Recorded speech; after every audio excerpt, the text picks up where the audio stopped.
There are very few places in the modern world where we allow ourselves to truly disappear, not from others, but from light, from noise, from the steady rhythm of knowing what time is and who we think we are.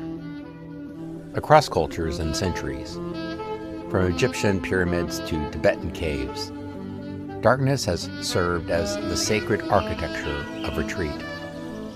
Sky Cave is a modern resurrection of that ancient form, a dark retreat nestled in the Oregon wilderness where participants enter pitch-black solitude for days at a time.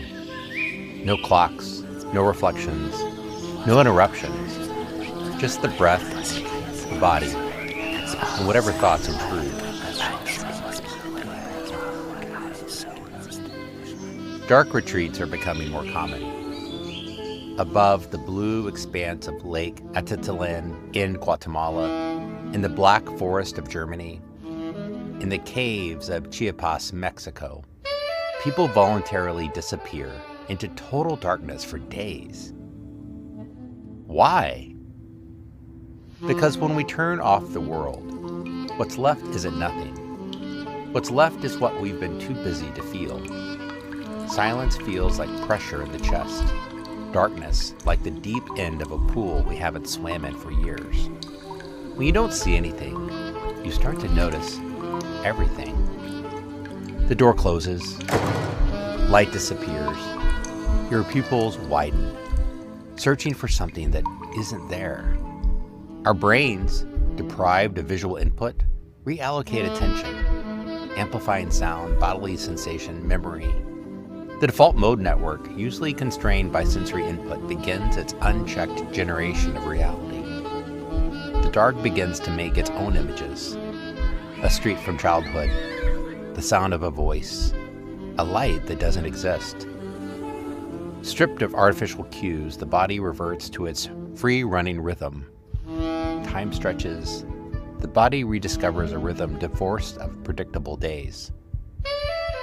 Then, a filament of light cuts through the air like water through dust. You step outside. The world feels impossibly saturated. Sunbeams, leaves, the silence between bird songs. In The Scent of Time, philosopher Byung-Chul Han writes that modern life has lost its temporal rhythm. Time no longer unfolds through seasons, rituals, or pauses. It accelerates without direction. Our days lose their texture, becoming a seamless surface, smooth but lifeless, without the rises and falls that give time its meaning. Cultures in the far north live for months with minimal daylight. Rather than treat this as a problem to solve, they weave it into their meaning-making. Winter festivals, candlelight gatherings, shared meals, and deep night. These are celebrations, not of escaping darkness, but inhabiting it fully. As Carrie Leibowitz observes in How to Winter, this embrace of the polar night is a mindset, a conscious choice to find joy and connection in the season's darkness. A dark retreat is a modern echo of what these communities have long known, that light is most deeply felt when it's held in balance with the dark. We no longer sense the scent of time because we've stripped time of its shape. It no longer builds, releases, or returns. It simply continues, where every rest must be optimized, or we're left to carry it. As Anne Lamott reminds us, how we spend our days is how we spend our lives. But modern life wears down the days, each blurring into the next. We forget in nature, time is cyclical. The falling away of autumn, the stillness of winter, the return of spring. Without ceremony, interruption, or return, we fear loss, ignore the fall, and miss the birth hidden in decay. Dark retreats are not for everyone. Spending days in total darkness, alone without distraction, it's a radical act. Not everyone needs to make it. For some, what emerges in that darkness can precipitate genuine psychological distress. But what's most difficult about dark retreats is also what is most difficult about modern life. There are no cycles to give our days texture, no natural rises and falls to carry us forward. What darkness retreats reveal isn't radical. It's a forgotten truth. That the deepest shifts in perception don't come from adding more. They come from removing what dulls our attention: light, noise, schedule, performance.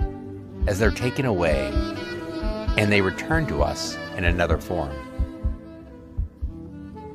When we design retreats, or when we carve space for presence in the middle of our days, we're not escaping our world. We're reintroducing texture.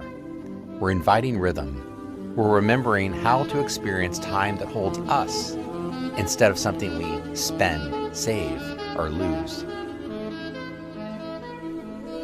Retreats are not about escaping the world, but meeting the world with less distortion.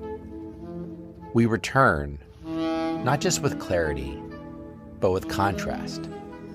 And if we listen, we may sense the faint return of time's forgotten scent.